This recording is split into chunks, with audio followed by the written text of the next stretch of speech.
মালদ্বীপে গাড়ি লাইসেন্স বানানোর জন্য কি কি ডকুমেন্ট প্রয়োজন পড়ে এবং কত ধরনের লাইসেন্স হয়, কত দিনের মধ্যে লাইসেন্স হাতে পেয়ে যাবেন, এসব বিষয়ে আজকে আমি এই ভিডিওর মাধ্যমে আপনাদের কাছে তুলে ধরব। বিশেষ করে যারা নতুন করে আসার জন্য অপেক্ষা আছেন বাংলাদেশ থেকে, আপনাদের হয়তো একটা স্বপ্ন আছে মালদ্বীপে আসার পরে আপনারা গাড়ি চালাবেন, গাড়ি চালা টাকা ইনকাম করবেন। এই ধরনের স্বপ্ন হয়তো অনেকের মাঝেই আছে।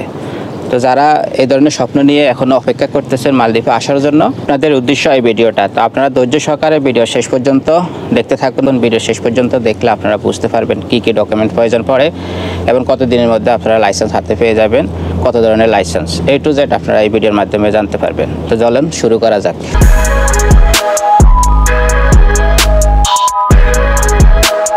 আসসালামু আলাইকুম, মালদ্বীপ থেকে আপনাদের সবাইকে স্বাগত জানাচ্ছি।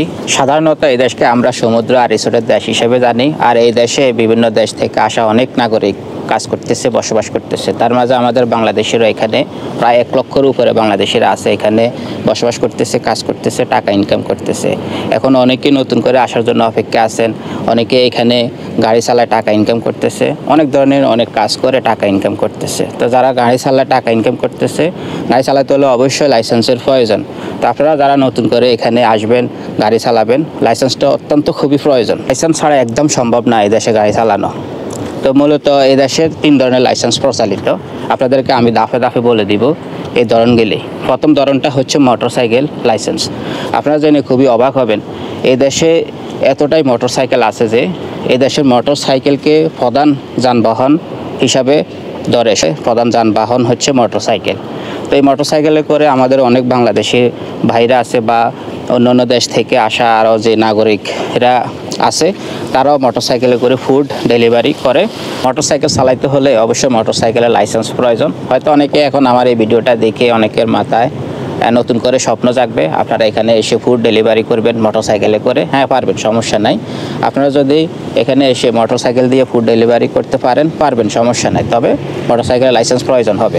2 নম্বরটা হচ্ছে private car taxi licence. Private car taxi এগুলো চালাইতে হলে অবশ্যই লাইসেন্স প্রয়োজন হবে। তো অনেকে হয়তো চিন্তা ভাবনা করে রাখছেন আপনারা এখানে আসার পরে আপনারা একটা লাইসেন্স করে ট্যাক্সি চালাবেন, প্রাইভেট কার চালায় টাকা ইনকাম করবেন। তো যারা এই ধরনের স্বপ্ন নিয়ে অপেক্ষা আছেন মালদ্বীপে আসার জন্য, আপনাদেরকে বলবো আপনারা এই স্বপ্ন মাথা থেকে ফেলে দেন।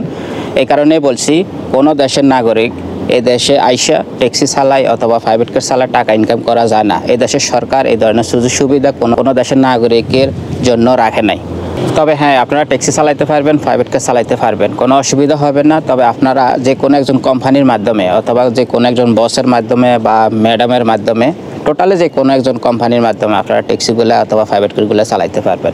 এমনিতে আপনারা ট্যাক্সি চালায় যে ইনকাম করবেন, এই ধরনের সুযোগ সুবিধা আপনারা পাইবেন না। যদি ট্যাক্সি চালা ইনকাম করা অবস্থা যদি ধরা খান কোথাও পুলিশের হাতে বা কোনো অথবা ইমিগ্রেশনের হাতে, আপনারা যদি ধরা খান, আপনাদেরকে একটা জরিমানা করে পরে বাংলাদেশে পাঠাই দিবে। বিষয়টা মাথা রেখে এটা থেকে অবশ্যই আপনারা দূরে থাকুন। 3 নম্বর যে ধরনের লাইসেন্স সেটা হচ্ছে কমার্শিয়াল লাইসেন্স, অর্থাৎ হেভি ওয়েট। এগুলো আমরা বুঝি বাস, ট্রাক অথবা বড় বড় পিকআপ। তো এগুলো চালাইতে হলে অবশ্যই লাইসেন্স প্রয়োজন। তো এগুলো হয়তো আপনারা অনেকেই চিন্তা ভাবনা করতেছেন, এখানে ফ্রি ভিসা আসবেন, ফ্রি ভিসা এসে একটা লাইসেন্স করবেন বড় আকারের, বড় লাইসেন্স করে এই গাড়িগুলো চালাবেন, বড় বাস চালাবেন অথবা বড় ট্রাক চালাবেন অথবা বড় পিকআপ চালাবেন। আসলে এটাও সম্ভব হবে না, যেহেতু এই দেশের নিয়ম কানুন একবারই চেঞ্জ। ফ্রি ভিসা এখানে বলতে কিছুই নাই, ফ্রি ভিসা এসে এখানে থাকা যায় না, কাজ করা যায় না। তো এই গাড়িগুলো চালাতে হলে অবশ্যই আপনাদেরকে যে কোনো একজন কোম্পানির মাধ্যমে, কোম্পানির আন্ডারে আপনাদেরকে এই গাড়িগুলো চালাতে হবে। তো আশা করি আপনারা বুঝতে পারছেন এই দেশে যে 3 ধরনের লাইসেন্স বানানো যায়। তো এখন লাইসেন্স বানাতে কী কী ডকুমেন্ট প্রয়োজন হবে? ডকুমেন্টগুলো হচ্ছে ভিসার ফটোকপি থাকতে হবে, পাসপোর্টের ফটোকপি থাকতে হবে, আপনার যে মালদ্বীপে থাকেন মালদ্বীপের একটা আইডি সাথে থাকতে হবে এবং হেলথ ফিটনেস একটা সার্টিফিকেটও থাকতে হবে। আর আপনার সাথে যদি বাংলাদেশের লাইসেন্স থাকে, অনেক সময় বাংলাদেশের লাইসেন্স কনভার্ট করে, বাংলাদেশের লাইসেন্স থাকলে খুবই ইজি হয়। তো এগুলোর সাথে করে অবশ্যই আপনাদেরকে মালদ্বীপ ট্রান্সপোর্ট অথরিটি অথবা পুলিশ সার্ভিসের শাখা অফিসে পৌঁছাতে হবে। অফিসে যাওয়ার পরে ওখান থেকে একটা ফর্ম নিতে হবে নির্ধারিত একটা ফিস দিয়ে।